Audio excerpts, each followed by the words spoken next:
ভারতের আমাদের ব্যাপারে ভারতের যে ভূমিকা, সে ভূমিকা হচ্ছে ওরা আমাদেরকে মেরে ফেলতে চায়, ওরা আমাদেরকে পানিতে মারবে, ওরা আমাদেরকে ভাতে মারবে, ওরা আমাদেরকে শেষ করে দেবে, স্বাধীনতাকে বিপন্ন করে দেবে। এজন্য আজ এই বিশাল জনসমুদ্রের কাছে প্রশ্ন করি, যদি প্রয়োজন হয় আমাদের চির দুশ্মন ভারতের বিরুদ্ধে যদি লড়াইয়ের প্রয়োজন হয়, তোমরা সবাই প্রস্তুত থাকবে?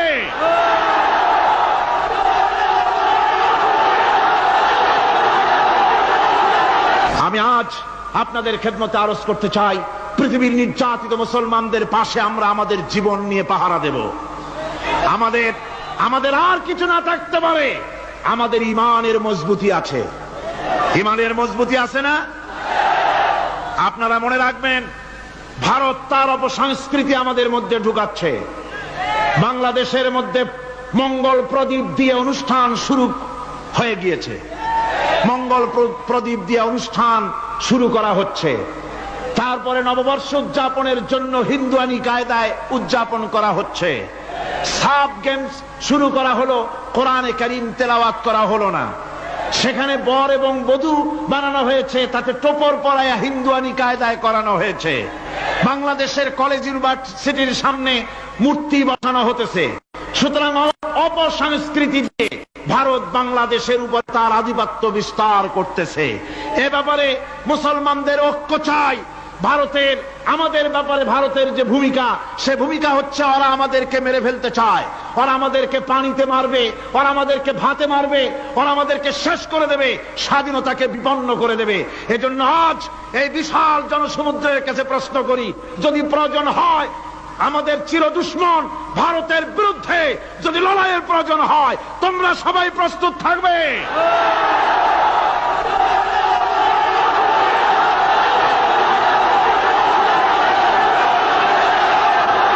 আর একটি কাজ হচ্ছে ঐক্যবদ্ধ হওয়া। কি হওয়া?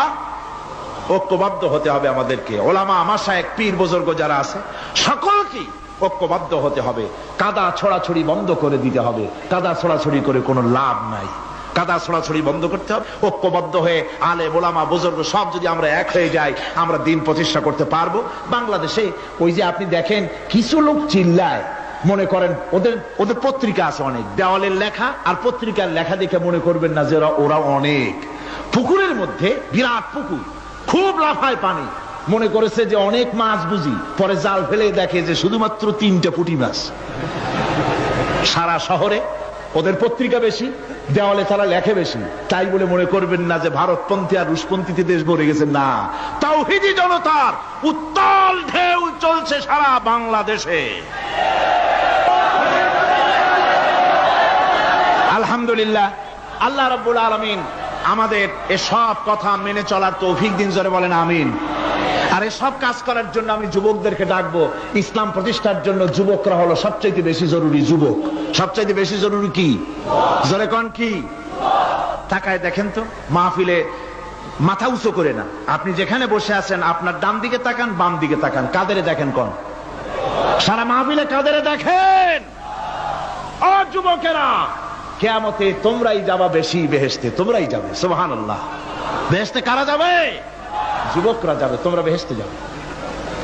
আমি আমার কলেজের ছাত্র, ইউনিভার্সিটির ছাত্র, সমস্ত ছাত্র যুবকদেরকে বলতে চাই, যুবকেরা শুনে নাও, তোমাদের নেতারা ঢাকা থেকে যখন তোমাদের কাছে আসে, যে পার্টি তুমি করো না কেন, তোমাকে টাকা দেয়, অস্ত্র দেয়, নারী দেয়, মদ দেয়, পরের মিটিং ভাঙতে বলে, মিছিল ভাঙতে বলে।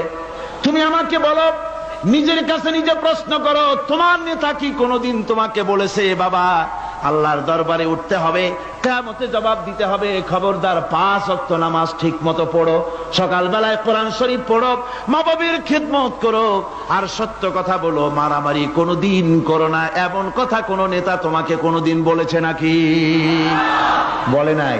তোমার নেতারা তোমাকে লাঠির মতো ব্যবহার করে। আমাদের কথা দেওয়ালে লেখো, আমাদের জন্য এই করো সেই করো, এই সব করে বেড়ায়। আমি যুবকদের বলি, খবরদার আমার যুবক ভাইরা, ফিরে আসো ইসলামের দিকে। তোমাদের রক্তের উপর ইসলাম প্রতিষ্ঠিত হয়েছে, আবার ভবিষ্যতেও তোমাদের রক্ত দিয়েই, তোমাদের শক্তি দিয়েই দিন প্রতিষ্ঠিত হবে। শাহাদাতের মৌতের চাইতে আরামের মৌত আর পৃথিবীতে মোটেও নাই। সুবহানাল্লাহ ওয়া বিহামদিহি।